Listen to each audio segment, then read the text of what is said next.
road towards women's suffrage was a long one that began in the mid-1800s and whose main goal was to grant federal voting rights to women, which was accomplished in August of 1920 with the ratification of the 19th Amendment.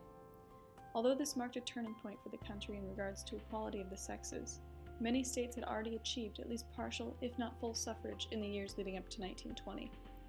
Though backed by a strong campaign, Iowa's attempt to grant its women the right to vote in June of 1916 failed in a corrupt election. Among those blamed for the outcome of the election were rural communities, non-English immigrants, especially German Americans, and the liquor industry. Whether or not the election was rigged, the question to be explored is whether the influence of German American Iowans on the outcome of the 1916 referendum was based on an inferior view towards women, or if there were other motives behind it. In the 19th century, German immigrants came to the Midwest and settled into all regions of Iowa, from rural farmlands to dense river cities. As the issue of women's suffrage arose, both pro- and anti-suffrage supporters could be found in almost all areas. In the rural communities, however, the trend following suffrage support was generally weaker than the cities. If suffragist leaders in Iowa wanted to win the right to vote, they had to gain the support of immigrant farmers and their wives. This led to a strong door-to-door rural campaign, led by the Iowa Equal Suffrage Association, and rallies held in small farming communities. After seeing the determination of these women, some were convinced to change their stance on suffrage, though many German immigrant farmers remained steadfast in their views. They believed that women were not intelligent enough to participate in politics, and that, given the chance to vote, they would vote for prohibition in the upcoming 1917 referendum. The referendum on prohibition in the state of Iowa was tied very closely to views on suffrage. The Women's Christian Temperance Union united with suffragists prior to the 1882 referendum in their efforts to end the evils of liquor, based on the fact that many wives and children were put in danger by husbands who consumed enough alcohol to become violent.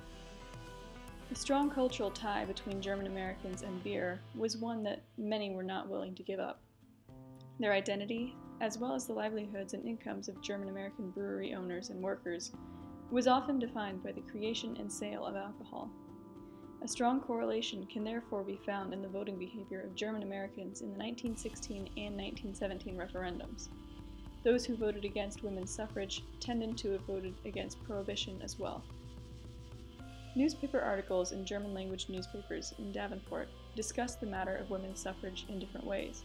In one such newspaper, Der Katholische Westen, a column was added in the months leading up to the 1916 referendum to discuss opinions of the readers on the matter of women's suffrage. Other newspapers were much less open to public opinion, as their editors reported on events through a blatantly anti-suffrage lens. Opinions of the church were used in German papers, arguing that woman is the servant of man, though non-German pro-suffrage papers argued that God created man in his image, both male and female.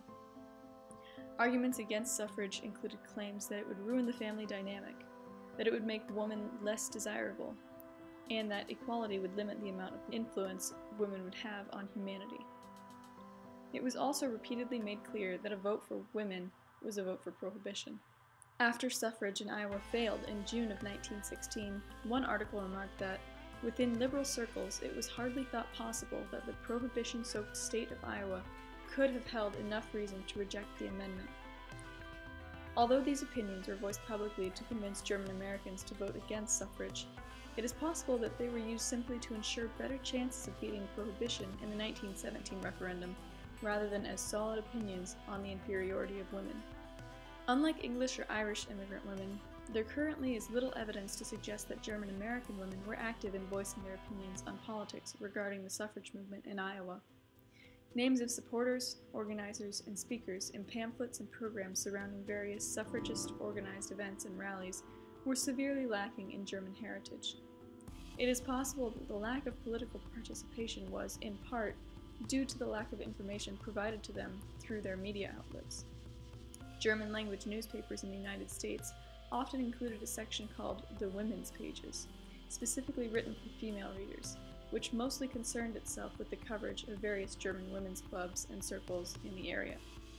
National and international news often touch on achievements of American women in education and professional sectors, or spoke of the German women's movement overseas, but did not concern itself as much with suffrage in America.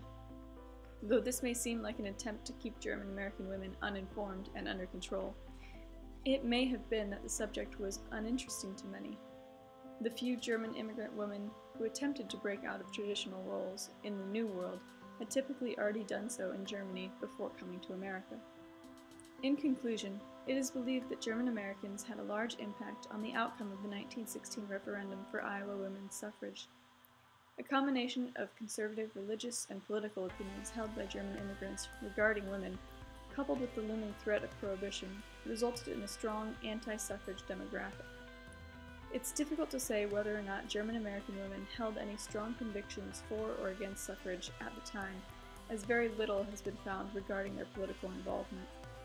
What can be said for certain is that this defeat was a pivotal point for Iowa suffragists that strengthened their cause and drove them to campaign harder and more passionately in the following years.